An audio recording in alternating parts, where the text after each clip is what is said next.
avaliação não invasiva e hemodinâmica do acidente vascular cerebral isquêmico agudo, tá bom? E depois, na sequência, a gente fala um pouquinho só sobre critérios de estenose intracraniana. Deixa eu compartilhar aqui a minha tela.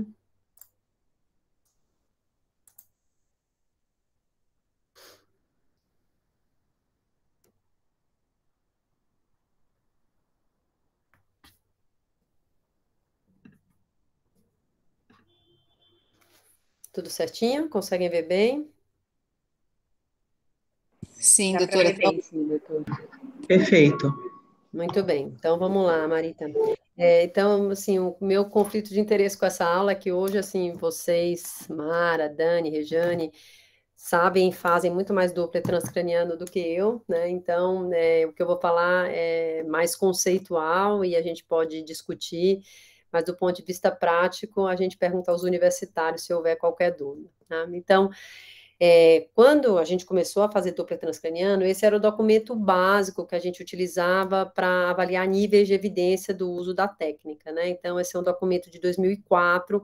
Você vê, tem um bocado de gente super interessante aqui nesse documento, ó, o Kaplan, né? Tá, é um dos autores, o Babikian, que é um dos autores do livro que a gente usa, o Spencer, né, que é um dos produtores aí, inclusive, de uma das máquinas de TCD, o Alexandrov. Esse documento foi retirado, né, então, pela Academia Americana de Neurologia, porque ficou um documento muito ultrapassado, ele não foi renovado do ponto de vista de níveis de evidência, mas eu acho que ele ainda traz aí algumas informações que podem ser utilizadas. Então, o documento definia a utilidade clínica do Doppler transcraniano, né, se o exame é capaz ou não de prover informação clínica estabelecida, né, e se aquilo é estabelecido como útil ou inútil com base em estudos de qualidade pior ou melhor, né, então ele classificava a capacidade de prover informação de 1 a 4, então de 1 capaz de prover informação, 2 capaz de prover informação com utilidade clínica, mas a comparação com outros métodos precisava ser estabelecida, 3, capaz de prover informação clínica não estabelecida, e 4, capaz de prover informação, mas com outros métodos preferíveis. E ABCD era estabelecido como útil ou inútil, desde estabelecido, provável, possível, e dados inadequados ou conflitantes. Então, o Doppler, para avaliação do paciente com AVC agudo, era classificado como entre classe 2 e 3, com nível de evidência B, quando comparado com o padrão ouro de angiografia, né? Então, isso aqui a gente está falando de monitorização de trombólise. Naquela época a gente falava principalmente de trombólise endovenosa, ninguém está falando de trombectomia. Então, era um exame que é capaz de prover informação de utilidade clínica, mas que essa utilidade clínica tem que ser ainda determinada. Então, aí, passados aí mais de 15 anos, né, porque esse documento é de 2004, a gente hoje tem métodos muito bem definidos na avaliação da patência vascular do paciente com AVC isquêmico. Hoje a gente usa angiotomo, angiorressonância. Os exames têm suas vantagens e desvantagens, né, então ambos precisam usar contraste, embora a angiorressonância possa ser feita com a técnica TOF sem contraste. Quando a angiorressonância está diante de uma estenose crítica, você pode ter uma perda completa de sinal, então não dá muito para definir estenose crítica de oclusão, e na angiotomografia, se o paciente tiver uma disfunção renal, pode não poder fazer o exame por causa do contraste. Então, o protocolo do Doppler no AVC agudo é um protocolo muito diferente do protocolo que a gente usa de rotina no ambulatório. Então, enquanto o exame de rotina do ambulatório é um exame bem detalhado, que às vezes a gente vai e volta na avaliação arterial, então, no Doppler de fase aguda, o que está descrito aí pelo Alexandrov, então, 99, é que tem que ser um exame que deve durar em torno de 5 a 6 minutos. Então, você começa pela artéria cerebral média contralateral déficit, né? Então, contralateral, na verdade, é o AVC. Então, se o déficit está à direita, você começa pelo lado direito. Então, você checa, por que você começa pela contralateral? Para ver se tem janela óssea adequada. Aí depois você vai para o lado que está possivelmente acometido. Então, se o paciente tem parético à direita, você vai para a cerebral média esquerda. Começa numa profundidade de 56 a 58, migra aí a profundidade para porções mais distais, entre 40 e 50, depois vai para mais proximal. Se der tempo, você vai para a oftálmica do lado comprometido, não faz a oftálmica do outro lado, faz o sifão do lado comprometido e a basilar para avaliar, né, padrões de circulação colateral. Então, seria um exame, assim, para ver se tem fluxo e determinar o padrão de fluxo que você encontra. E os padrões de fluxo que foram definidos quando comparados com, inicialmente, a angiografia, foram os dados do critério de TIB, Thrombolysis in Brain Ischemia, né? Então, a gente classifica aí os padrões por Doppler, por espectro de Doppler, de 0 até 5, sendo 0 quando a gente não encontra o sinal, e vocês bem sabem que isso é o problema, porque pode ser que o paciente simplesmente não tenha janela. Inclusive, a gente começa pelo lado bom para determinar a presença de janela, mas quantos pacientes vocês já não viram que tem janela de um lado e não tem de outro, né? Isso pode acontecer, né? Mas quando a gente não vê fluxo nenhum, é um TIB 0. Quando a gente vê um grau 1, isso significa que você tem espícula sistólica, tá? Com uma velocidade de curta duração, com fluxo diastólico ausente. Então, é mais ou menos o que vocês veriam, por exemplo, no exame de morte encefálica, né? Então, você pode ter, inclusive, fluxo reverberante com diástole negativa. O grau 2, ou blunted, né, é quando você tem uma onda achatada, né, então, essa onda, ela pode ter uma duração variável, quando comparada com o outro lado, e normalmente tem diastólica, né, então, a diferença aqui, ó, diastólica 0, aqui diastólica positiva, e o índice de pulsatilidade é baixo, é menor do que 1,2, porque esses pacientes não fazem o pico sistólico, né, então, vejam aqui que é uma onda, assim, bem achatadinha. Então, a onda dampened, né? Então, é uma onda que tem alguma aceleração sistólica, mas ainda não é igual ao lado contralateral. Tem velocidade diastólica, mas quando a gente compara com o lado contralateral, tem uma diferença de velocidade de pelo menos 30%. O grau 4 é o estenótico, né? Então, aqui a gente vai falar de estenose intracraniana depois, normalmente velocidades médias de fluxo acima de 80 centímetros por segundo, 30% de diferença do lado contralateral, só que agora para mais, né? Então, na onda aqui dampened, a gente está falando para menos, tá? Então, e pode ter outras características associadas à estenose, como turbulência, né? Então, é uma velocidade normalmente maior do que o lado contralateral, que você pode ver, por exemplo, depois de recanalização. E o grau 5 é o normal, né? Então, tem que estar exatamente igual ao outro lado, a aceleração sistólica normal, né? Então, diastólica diferente de 0, tem que ser a onda que você esperaria ver aí.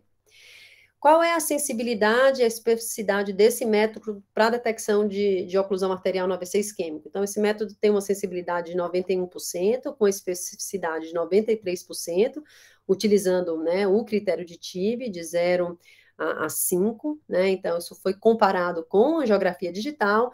Então, se você parar para pensar, uma ferramenta extremamente poderosa, né? Então, lembrem, na época que a gente não tinha angiotomografia de rotina, você tem um exame que, com a sensibilidade e especificidade acima de 90%, consegue dizer que o vaso está ocluindo ou não, inclusive definindo aí a necessidade de tratamentos adicionais, né? Então, se a gente imaginar um pouquinho o que a gente está fazendo quando está medindo a velocidade de fluxo numa artéria ocluída, né? Então, o TIB, o padrão de onda que você vê, pode depender da profundidade da artéria onde você está, né? Então, se você coloca aí a tua sonda com profundidade para medir velocidade exatamente aonde tem o coágulo, onde tem a oclusão, você vai ver um TIB 0, né? Então, um pouquinho mais distal aí a esse trombo, e principalmente se a oclusão não é uma oclusão completa, você pode começar a ver a TIB1, né? Então, TIB1 e 2 geralmente é classificado com uma possível oclusão angiográfica, né? Então, 0, 1 e 2, então a partir do TIB3 é que tem fluxo, e bem mais distal você pode chegar até a ter um fluxo normal. Então, essa avaliação dinâmica é algo que vocês têm que levar bastante em conta quando vocês estão avaliando um paciente hiperagudo. Então, além da gente ver os padrões de onda, a gente também pode ver os padrões de circulação colateral. Então, a Dani me pediu para falar um pouquinho a respeito disso, e eu vou pedir para vocês pensarem comigo, né? Então, fazer o raciocínio, e por isso que aí, para pensar em circulação colateral, não vai poder ser aquele exame tão direcionado, você vai ter que fazer um exame um pouquinho mais demorado para avaliar o outro lado e ver de onde é que esse paciente pode estar recebendo a fluxo colateral. Então, a primeira coisa que pode acontecer, e não é infrequente, é quando você tem a oclusão, né? Então, aqui a gente tem aí um TIB2, 2:3, né? Mas aqui vocês estão vendo, isso corresponde a uma cerebral média ocluída, você pode ter o que a gente chama de diversão de fluxo, né? Flow diversion, em inglês. Então, o fluxo que deveria estar indo para cá, ele está desviado, né? Então, um desvio de fluxo. Nesse caso, ele está desviado para as penetrantes, então, lentículo estriadas, né? Que não são tão bem vistas normalmente no Doppler transcraniano, ou até para a própria cerebral anterior, né? Então, esse padrão de diversão de fluxo para as penetrantes ou para a cerebral anterior, que se você não estiver fazendo um Doppler com imagem, você não vai conseguir definir muito bem para que vaso você está tendo essa diversão de fluxo, depende, te ajuda a topografar aí a oclusão. Então, aqui eu já posso dizer que possivelmente é uma oclusão de cerebral média, né, depois de passada as artérias penetrantes, né? Então, esse padrão de diversão de fluxo ajuda a gente a localizar a oclusão. Né? Outro padrão que ajuda a gente a identificar, um padrão colateral, a identificar a oclusão, é a reversão da artéria oftálmica, né? Então, a artéria oftálmica, como vocês lembram, é uma artéria que supre o olho, então o olho é um território de alta resistência, como é o músculo, como são as outras artérias do corpo. Então, o cérebro é um território de baixa resistência, onde a gente tem, por isso, essa diástole aí bem positiva. Então, se eu passo a ter uma oftálmica reversa, né? Então, quando você coloca a sonda aqui na frente, todos vocês sabem, você tem que ter um padrão de fluxo positivo, né? Então, a onda indo em direção ao teu probe. Se aquilo se reverte, então, aquela artéria oftálmica está dando circulação colateral para aquele vaso que está ocluído intracraniano. E a artéria oftálmica, quando ela reverte, ela passa a suprir o território intracraniano, ela tem um comportamento de artéria intracraniana, então ela começa a apresentar diástole elevada, que ela não tinha, né, começa a aparecer com artéria intracraniana. Então ela tem um índice de pulsatilidade baixo, abaixo de 1,2 e um sentido de fluxo reverso. Isso te ajuda a topografar também? Ajuda. Então, se a oftálmica está reversa, então esse estreitamento, ou estenose, né, agudo que seja, ele não deve ser distal à oftálmica. Então, se eu conseguir reverter a oftálmica para dar fluxo intracraniana, então o estreitamento tem que ser proximal, né? Então, vai ser de carótida, cervical, ou então até intracraniano, mas antes da saída da oftálmica. Tudo bem, gente? Tá dando para entender bem essa questão da reversão do fluxo?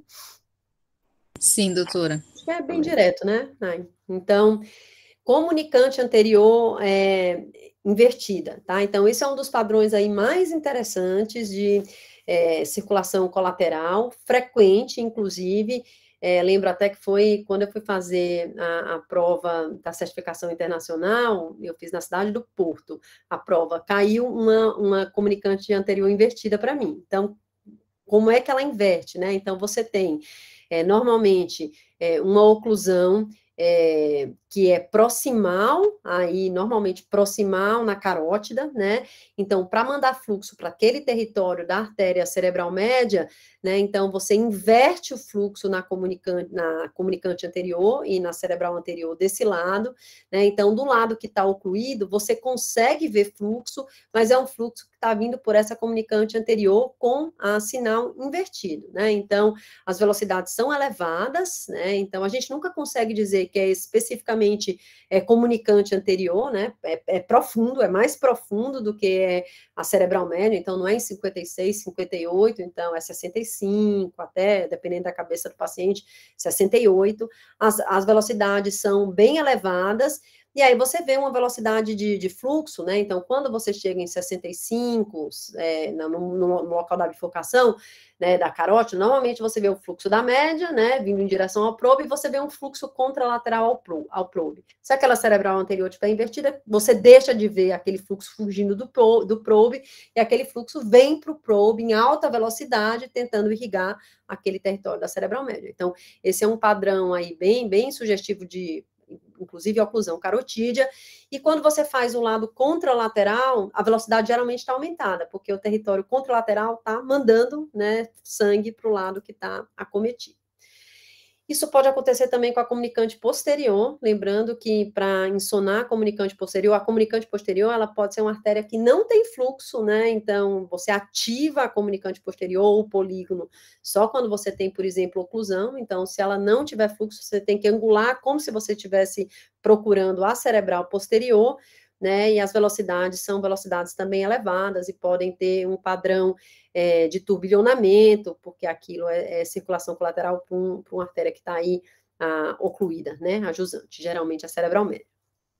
Então, aqui alguns exemplos, vocês têm aí utilizado bastante o modo M, né? Então, quando você coloca aqui a sonda, você já consegue ver no modo M aonde é que tem fluxo e a topografia desse fluxo, né? Então, ele dá aqui, claro que se você sabe que tem uma oclusão cervical, e é por isso que nesses casos você fazer o exame de modo B cervical ajuda um bocado, isso te ajuda a entender o padrão de circulação colateral. Então, um paciente que tem uma estenose cervical importante, que embolizou para a cerebral média, ele pode ter um padrão de oftálmica invertida, por exemplo, porque tem uma estenose crítica, mas a oclusão não é lá, e pode ter um padrão distal de oclusão da cerebral média. Ó. Então, aqui, um TIB que é um TIB em torno de 3, e aqui um TIB 2 para quase 1, onde acha ali quase zerando, né? Então, é por isso que é importante aquele acompanhamento, né, ponto a ponto, né? Aqui você vai ver oclusão no local onde está ocluído, né? No local onde é estenótico, você vai ver turbilhonamento de fluxo, né? Então, você vê aqui a ativação de circulação colateral via comunicante anterior, né? Então, parece um fluxo de vasoespasmo, uma velocidade super alta, e um pouquinho de aumento compensatório de velocidade contralateral. Então, para entender esses padrões de circulação colateral, você tem que ser bem detalhista e, de preferência, conhecer o que está acontecendo na região cervical. Então, aqui, outros exemplos aí de dinâmica de oclusão de fluxo, e você pode utilizar o Doppler para monitorar aí a trombólise. Então, ele dá aqui um exemplo aí bem interessante de um paciente com oclusão de cerebral média. Então, você vai lá fazer o exame, tem esse padrão aqui, ó, parece até uma diástole zero, né? Então, seria aqui um TIB1, fluxo mínimo. 15 minutos depois do bolus do RTPA, começa a aparecer diástole, né? Com 35 minutos, você vai ver já a diástole assim, bem evidente, e aqui ó, ele mostra uma reoclusão, tá? Então, mostrando que o Doppler também pode ser utilizado para monitorar a reoclusão, né? Então, o modo M ajuda bastante nesse caso. Às vezes, no momento da infusão do RTPA, quando está havendo a recanalização, você pode ver, inclusive, passagem de microêmbolo, né? Então, do coágulo sendo aí dissolvido. Então, é uma técnica que pode ser utilizada, requer aí muita disponibilidade de quem faz o exame. A gente sabe que aqui no país, né, esse exame só é feito por médico, então, mas você teria aí uma ferramenta super interessante na mão para de fato abordar esses pacientes quando você não tem disponibilidade em injetar um contraste ou para ver se o paciente piorou, se foi por reoclusão aí ou não, né? Então, aqui, outro exemplo, né, de um trombo em artéria cerebral média direita, um paciente com um TIB2, tem um pouquinho de fluxo de diástole, parece que tem uma diversão de fluxo, talvez para a lentícula estriada aqui, né, então, o paciente é recanalizado, né, e depois da recanalização completa, você vê um fluxo que parece aqui um TIB5 normal, sem padrão estenótico, você passa a ver na profundidade da cerebral média o modo M, né, com a velocidade vindo em direção ao seu probe. Né, então, para a gente brincar um pouquinho com a localização da oclusão, se a oclusão for na carótida cervical, a velocidade na cerebral média vai estar alterada, a oftálmica pode estar revertida, né? Então, se ela está invertida, é um sinal de que a estenose é mais proximal ou a oclusão é mais proximal, pode ativar a circulação colateral via comunicante posterior e via comunicante anterior, e pode ter um aumento compensatório de fluxo contralateral. Se é distal, principalmente se é depois da saída da oftálmica, então a oftálmica não vai reverter. Então, você vê a velocidade de fluxo na cerebral média diminuída, com a frequência um pouquinho menor, a ativação de circulação colateral por comunicante anterior e comunicante posterior, e um aumento compensatório de fluxo contralateral. Quando a oclusão é só na cerebral média, então não é na carótida, então você vai ter aí a velocidade naquele ponto da oclusão sem estar alterada, né? Então, quase que nunca você vai ter ativação de circulação colateral, exceto se for uma oclusão de cerebral média bem proximal, e você também geralmente não tem um aumento compensatório do fluxo contralateral, porque você não costuma ativar a comunicante anterior, né? E quando a basilar está ocluída, então, novamente, as velocidades de fluxo estão alteradas na artéria basilar, né? Então, tem uma sensibilidade boa para o Doppler para detectar a oclusão de basilar, e você pode ter flow diversion da circulação anterior. Então, você pode ver as PICOMs, né? Então, as comunicantes posteriores levando o fluxo para trás. Então, o fluxo da basilar, ao invés de fugir do seu probe, ele vem para o seu probe e você detecta a oclusão e a presença de fluxo reverso, né? Então, o Doppler, assim, em 2005, 2006, não vou nem falar que foi a época que eu e a Mara fizemos fellow, era um exame, assim, muito utilizado para predizer reoclusão, tá? Então, vocês viram aí aquela imagem, aqui uma outra, um exemplo desse artigo do pessoal de Barcelona, que é um dos grupos que mais trabalha com Doppler agudo, né? Então, mostrando a oclusão, aqui a recanalização, a normalidade do vaso, e depois, algum tempo, a piora do paciente e uma reoclusão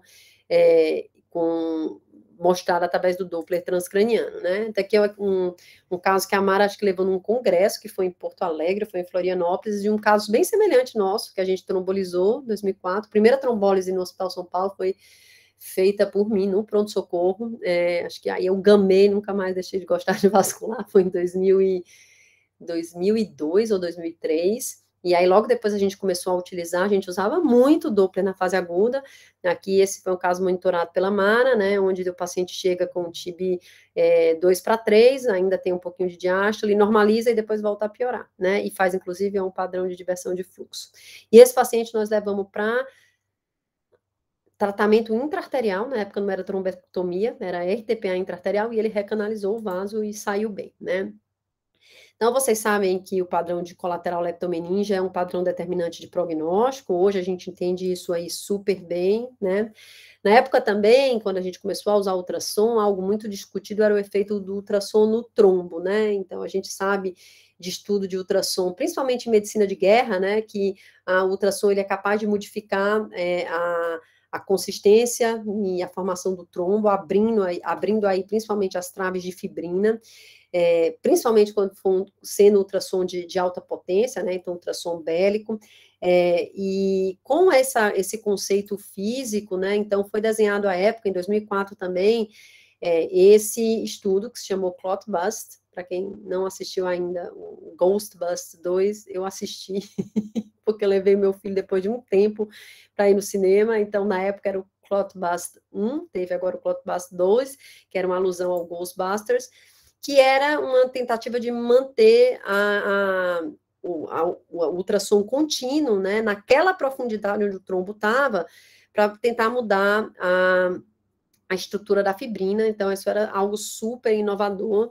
Eu tive um prazer enorme de ir para Houston na época que eles estavam fazendo o Clot Bust, então eu vi o Alexandrov e o James Grota fazerem o ultrassom, e o protocolo era aquele que eles descrevem de 99, só que eles utilizavam, à época, o capacete, não era hands-free, porque agora já tem aí a possibilidade de utilizar um aparelho hands-free, mas eles topografavam a oclusão com o capacete, o mesmo que a gente usa para monitorar a MES, via onde é que estava a oclusão exata, né, então aqui, por exemplo, nesse caso, a profundidade, a oclusão está em torno de 40 milímetros, eles deixavam a profundidade do aparelho setada para aquilo, e deixavam o ultrassom ligado em metade dos pacientes, e em outros pacientes deixavam só o capacetezinho lá com o ultrassom desligado, eles desligavam o som, porque ninguém podia saber, né, se o ultrassom estava ligado ou não, e eles mostraram um aumento da chance de recanalização nos pacientes que ficaram sendo monitorados continuamente com Doppler transcraniano, em 30, 60, 90 e 120 minutos. Né, isso foi super disruptivo, ganhou uma publicação, inclusive, no New England, tinha gente que acreditava, tinha gente que não acreditava, o grupo de Barcelona começou a utilizar aí as microbolhas, principalmente com os contrastes de galactose, né, mostrando que se você desse ultrassom e ainda mais desse a microbolha, então parecia que isso ajudava a mudar ainda mais a estrutura do trombo, né, então a ideia não era que fosse uma sonotrombólise sozinha. A ideia era de que o ultrassom mudava a estrutura do trombo e, por isso, o RTPA penetrava melhor, né? Então, essa era a ideia. E aí, por isso, eles achavam que dando contraste com microbolha, isso também aumentava. Esse trabalho está no Stroke em 2006 e também é um trabalho positivo, né? E aí, veio um super banho de água fria quando eles começaram a utilizar bolhas menores, as nanobolhas, ao invés das microbolhas, eram as nanobolhas, e aí eles faziam o mesmo protocolo, né, monitoravam com Doppler, e junto com isso davam as nanobolhas e viam a chance maior de recanalização, e esse estudo que se chamou Tucson mostrou uma chance maior de recanalização, mas uma chance bem maior de transformação hemorrágica, né, então esse estudo ele serviu pelo menos para calar a boca dos que diziam que o ultrassom não fazia nada, né, dizia que era brincadeira deixar o ultrassom lá, faz, tanto não só faz, como abre o vaso e aumenta a chance de a transformação hemorrágica quando você usa a nanobolha, né? Então, depois disso, assim, não houve uma grande disseminação do Doppler em fase aguda, possivelmente pela dificuldade de ter operadores que fizessem aí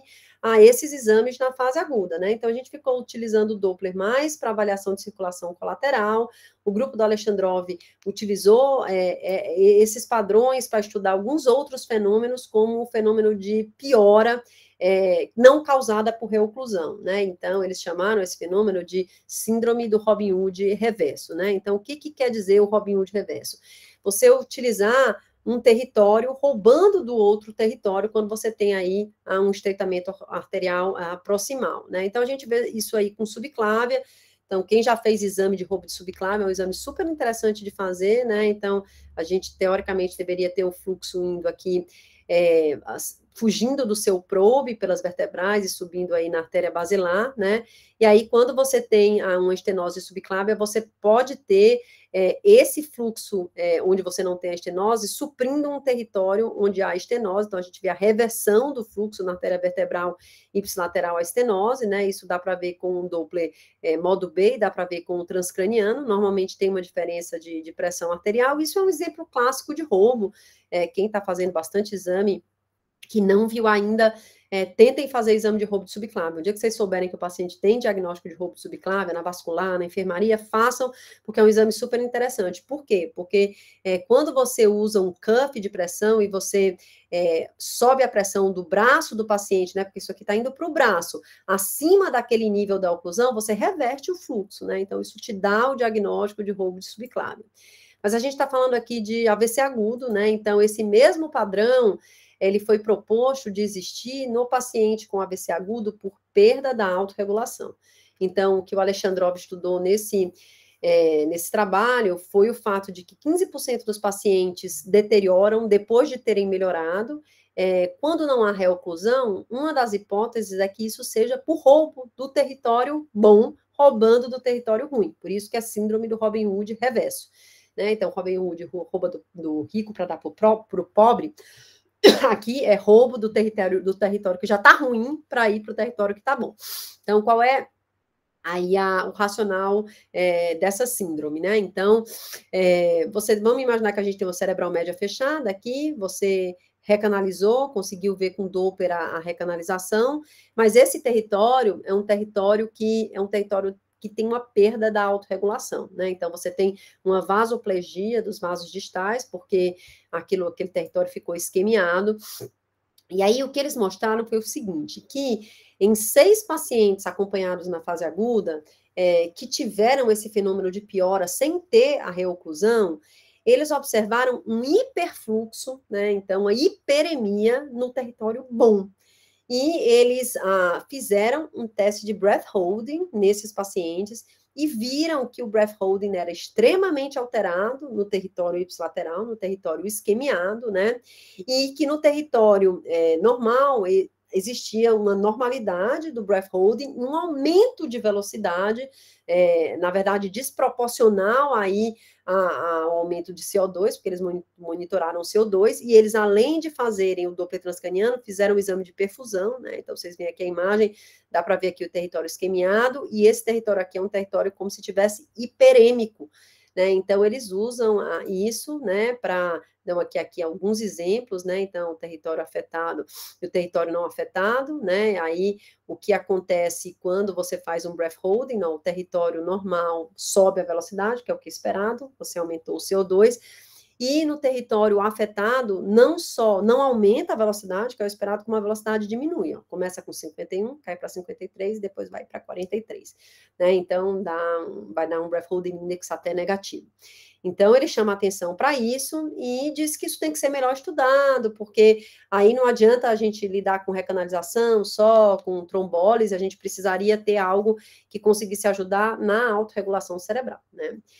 E esse é o aparelho que a gente chama de hands-free, né, que tentou tirar a dependência do operador para fazer aí um novo estudo de ultrassom na fase hiperaguda, né, uma prova de conceito piloto de que o aparelho conseguia sozinho detectar o local da oclusão, né, e monitorar aquele local da oclusão de maneira contínua, sem a necessidade de alguém extremamente especializado para fazer isso, né?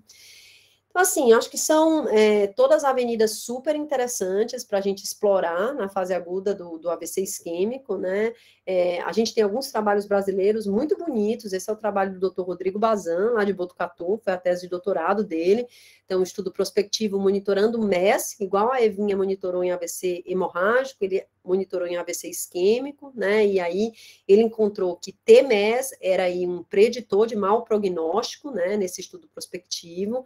Então, algo assim bem trabalhoso, porque não só, ele mostra aqui um exemplo de uma microembolia na fase aguda, não só você precisava monitorar o paciente para detectar a oclusão, e como também você precisava ficar monitorando a presença do sinal de microembolia. Então, o que a Eva fez, o que a Marcela está fazendo no COVID, é algo assim bem trabalhoso e muito interessante. E aí, para falar um pouquinho de autorregulação, é importante que vocês entendam o conceito de autorregulação, né, que é o meio que essa síndrome do Robin Hood reverso tenta mensurar. Então, a autorregulação nada mais é que a capacidade da gente manter um fluxo sanguíneo cerebral contínuo dentro de limites específicos de pressão arterial.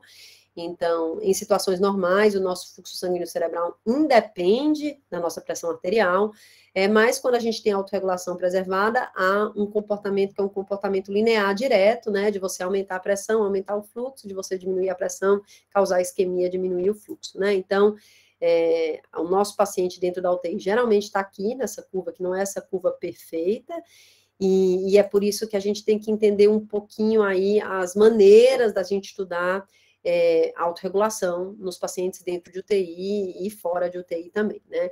Então, esse é um trabalho só bem recente, que mostra aí o impacto do uso do Doppler na fase aguda em tempos mais modernos. Eu acho que esse trabalho é de um ano atrás, mostrando que na Europa, onde alguns países ainda usam o Doppler de maneira contínua, o Doppler não atrasa a trombólise em vários registros, né? Se você olha o CIT-SMOS, o ECA2, então, se o Doppler é feito antes da trombólise, né? Então, aqui ele comparou quem fez Doppler antes, quem não fez, a diferença para o tempo de trombólise, porque é uma preocupação, se você for, na verdade, atrasar a trombólise, você não deve fazer, mas os grandes registros mostram que são equipes diferentes, né? Então, isso não atrasa.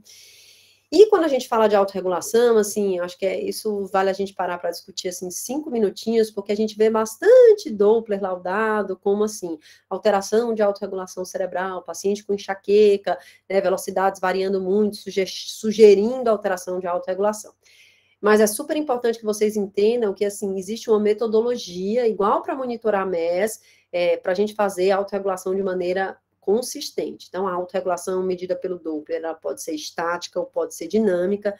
Como é que é estática? Estática é o que a gente faz com breath holding. Eu meço num momento 1 e num momento 2, faço uma comparação entre esses dois momentos, mas não é uma medida contínua. A medida contínua é uma medida batimento a batimento cardíaco, né? E aí você pode medir também, você precisa de um estímulo para mudar a pressão e medir a autorregulação. Esse estímulo pode ser o uso de vasopressor, pode ser valsalva, pode ser oscilação espontânea da PA, tá? Então, mas aqui precisa ter um software que avalie esse batimento e essa velocidade do Doppler, batimento a batimento. Então, não é simplesmente olhar para o aparelho sem ter a disponibilidade desse software, né? E a gente sabe que existem vários índices, né? Então, um dos índices é o MRX, né? O MX, que é um índice que tenta correlacionar a variação batimento a batimento dessa velocidade na artéria cerebral média com a pressão arterial média. Então, a variação normal deve ser essa aqui, caótica, não deve ter relação entre a velocidade de fluxo e a pressão. Se você começa a ter uma relação direta, né, então isso começa a se aproximar de uma linha reta, né, ou seja, o R começa a se aproximar de 1, isso significa que está errado, é autorregulação perdida, e nesse trabalho, que agora também já é um trabalho antigo, isso foi um grande preditor de isquemia cerebral, não só o aumento na velocidade no Doppler transcraniano, né, então essa é uma revisão que a Dani me enviou para um evento que a gente participou no sábado passado, né, que faz uma revisão dessa autorregulação estática, da autorregulação dinâmica, né, de como é que você deve fazer isso, então as várias maneiras, usando vasopressor, usando vasodilatador, vasodilatador, usando inalação de CO2, usando a elevação das pernas é uma outra maneira, né? E a autorregulação dinâmica, que na verdade é a mais interessante, o MRX, o MX é um só dos índices aí utilizados, mas que para isso a gente precisa do software apropriado para dar essa resposta para quem está aí pedindo, perguntando se a autorregulação existe ou não, tá? Então, de AVC agudo, gente, acho que era isso, né? Então, é super trabalhoso fazer o Doppler na fase aguda, mas eu acho que as informações são bem importantes. Se alguém tiver interesse de trabalhar com isso, eu acho que ainda tem muita coisa aí a ser respondida, né? Existe essa questão aí de usar o hands-free, de monitorização de microembolia, de usar, inclusive, a avaliação de vasorreatividade de uma maneira mais consistente na fase hiperaguda. Tudo certo, Dani? Vocês têm alguma dúvida? Perfeito, doutora. Eu tenho uma dúvida. Você sabe que prefere que deixe para o final ou fale agora? Não, acho que pode falar, né, Dani? Porque a outra aula é meio tão direta, assim, de mostrar critério, que eu acho que a gente podia falar sobre fase aguda agora, que o tema é meio diferente, assim. Entendi, doutora. Então, assim, eu tenho uma coisa que me incomoda, assim, que me dá uma certa insegurança. Por exemplo, estou no paciente numa fase que já não é mais hiperaguda, mas uma fase aguda ali que a gente sabe que vai acontecer mesmo, provavelmente essa perda da autorregulação seria esperado. Mas assim, por exemplo, até que ponto é seguro, ou a partir de quanto é seguro, por exemplo, fazer um teste de apneia no paciente, sabendo que ele pode ter um Robilo reverso, de repente, né? Então, eu posso piorar a isquemia dele nesse momento. Então... nesse momento, como a gente não tem nenhum tratamento para isso, eu particularmente não faria, né? Então, se eu tivesse como usar algum método de vasorreatividade dinâmica que usa, por exemplo, batimento a batimento cardíaco, oscilação normal da pressão arterial, aí eu acho que sim, mas essa foi uma das perguntas que, inclusive, foi feita para o Alexandrov. Um delas foi como é que ele conseguiu o breath holding na fase aguda no paciente com oclusão cerebral média esquerda. Então, o paciente afásico, né? Então, já é difícil, às vezes, a gente explicar o breath holding para um paciente no ambulatório que está bem. Imagine para um paciente agudo com cerebral média esquerda ocluída. Então, eles perguntaram para ele, né? Então, ele falou que nesses 6 pacientes em que ele descreveu a síndrome do Robin Hood reversa, não teve piora clínica permanente associado aí a essa alteração transitória de usar, o dele foi com breath holding, mas ele acha que, inclusive, com a cetanzolamida poderia ser feito. Mas eu não faria, porque eu acho que agora você não tem o que fazer, né? Então, aqui acho que foi um estudo de entendimento fisiopatológico, mas se você souber que a piora é por perda de autorregulação, qual é a tua conduta em cima disso, né? Até o momento, a gente não tem nada a fazer, né? Infelizmente. Eu acho que, e se fosse para pensar também de alguma coisa de doença carotídea ali, naquele momento, para avaliar se o paciente foi um evento hemodinâmico, também acho que nesse momento também não aconteceria, também não mudaria concordo, nada, né? Concordo. Numa paciente com doença carotídea estável, né? Então, até acho, a gente faz breath holding de maneira rotineira, mas na fase aguda eu não faria. Não faria. Tá ótimo, obrigada. Doutora, posso tirar 2 dúvidas também? Então, pode, né? Se eu souber. Se eu tô com um paciente que tem um AVC de cerebral média esquerda, por exemplo, estou monitorando, trombolizei, ele piorou e eu vejo a reoclusão, eu tenho, assim, a indicação de falar para fazer uma trombólise intraarterial, tem, assim, algum protocolo de tratamento diante da reoclusão? Eu acho que é a trombectomia hoje, né? Na verdade, assim, uma das críticas a isso, a monitorização de trombólise, é isso, porque um paciente com oclusão de grande vaso, hoje, o fluxo deve ser direto para a mesa de hemodinâmica, você não deve lá ficar monitorando com Doppler. Vamos para a vida real, o que a gente sabe é que a hemodinâmica demora, daqui que chegue quem vai fazer o procedimento, então, teoricamente, se você vai lá, você chamou o Davi, você chamou o Michel para abrir esse vaso, e o teu Doppler mostrou um TIB5, o paciente melhorou, poxa, deixa o Michel ir para casa, não precisa fazer a geografia, né?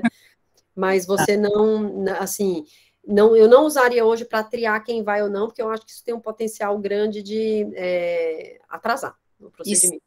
E se fosse um pouco mais distal, assim, sem indicação de trombeck, de repente eu deixar a cabeceira mais baixa ou ter algum manejo com relação à pressão arterial, eu posso ajudar o paciente no sentido de tentar, talvez, reperfundir? A gente não tem nenhum estudo assim com indução de hipertensão, né, na fase aguda. Então, num paciente que você deu trombolítico, induzir hipertensão, eu acho que pode ser deletério, mas assim, baixar a cabeceira, se o paciente não estiver aspirando, eu acho que é razoável, hidratar bem o paciente, eu acho que é razoável, elevação passiva das pernas, eu acho que você pode fazer também, né? Então, são todas medidas assim, não testadas, mas que fazem sentido com a oclusão distal, né? E última dúvida, prometo. Para eu tentar pensar, então, no fenômeno de Robin Hood reverso, então vamos supor, estou monitorando a cerebral média esquerda. Aí ele piorou. Não tem reoclusão pelo meu ultrassom. Eu tinha feito da cerebral média direita antes. Aí se eu fizer na cerebral média direita e ver que mudou o padrão, de repente assim aumentou a velocidade de fluxo. Tem alguma também indicação com relação a uma meta pressórica ideal ou não? É isso que eu te falei. Não tem justamente por isso, porque assim, se vamos dizer, você pensou assim, o outro lado está hiperêmico, eu vou tentar baixar a pressão. Só que o lado que vai sofrer mais é o lado que está Tá. isquemiado, né? Então, gente, 2 segundos. Oi, filho. E tem que ver, assim, se aumenta a velocidade de fluxo no Doppler, na fase aguda é muito, muito difícil você interpretar esses aumentos na fase aguda, porque no lado do AVC é muito comum você ter um aumento de velocidade, como se fosse um padrão de hiperemia, né? Também tem que ver isso. Não é fácil, assim, a interpretação quando há um aumento da velocidade. É mais fácil a interpretação daqueles padrões de Tisse, quando reduz, quando fica achatado, etc. Aumento é mais complexo. Você interpretar, olha, mudou, entendeu, né, Nayara? Entendi, doutora. Obrigada. Então, assim, essa história de qual é a meta de pressão? É muito difícil, gente. É muito difícil. A gente sabe que aí fora a gente vê equipes de neurosonologistas dando esse número mágico, mas infelizmente não existe esse número mágico. Eu sempre repito isso. Perfeito. Concordo, Obrigada. Marisa. E realmente, assim, você baixar a pressão porque o outro território está hiperêmico, você tem uma chance possivelmente maior de isquemiar o outro, né, que não está e que tem autorregulação perdida, né? Obrigada, doutora. Tá joia. Dani, como é que a gente está de programação? Como a gente já entrou um pouquinho mais tarde, eu ia perguntar se a gente pode fazer estenose intracraniana em outro dia, para não ficar muito tarde hoje. Pode sim, doutora. Pode sim, porque na próxima semana vai ser o doutor Marcos, e aí na outra eu estou combinando com a doutora Ana Lucila para fazer a parte de point of care periférico, né? Ai, que legal, excelente. Não quero atrapalhar o programa, que já está pré-estabelecido, mas como já são 5 para as 9, e a aula hoje, assim, acabou até começando um pouquinho mais tarde, você conseguir me encaixar em algum outros dias sem atrapalhar o programa e os meninos não acharem ruim, eu vou pedir para a gente deixar para frente. Eu acho que ficaria ótimo no dia que a doutora Dani Laranja vai falar de embolia paradoxal e vasoreatividade, aí encaixaria estenose intracraniana. Tá bom, me fala a data então para eu marcar já. Vai ser na